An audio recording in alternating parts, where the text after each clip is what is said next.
Okay, this is May 2026 and we are taking out the samosas, baked samosas or pasties out of this clay bread oven. So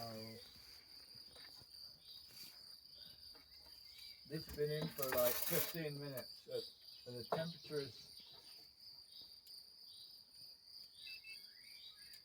around about 200 to 250 in different parts of the oven. It's warmer in some places than others.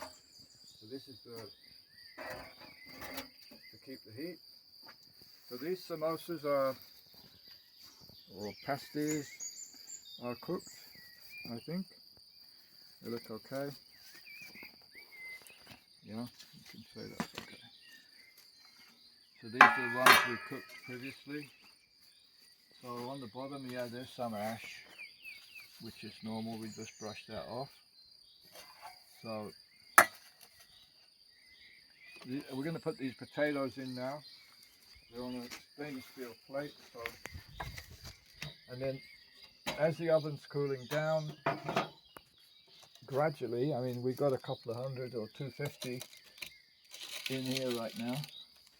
So if you have a look in there, you can see what's left of the fire I pushed to the side. So it's still a little bit warm, and this has been going for, we warmed it up yesterday, and today we just, you know, a longer fire for a few hours to really warm it up, to get up to a good stable temperature. So, and I've closed the front now to keep the heat in. So those potatoes should be done within by at least 3 hours.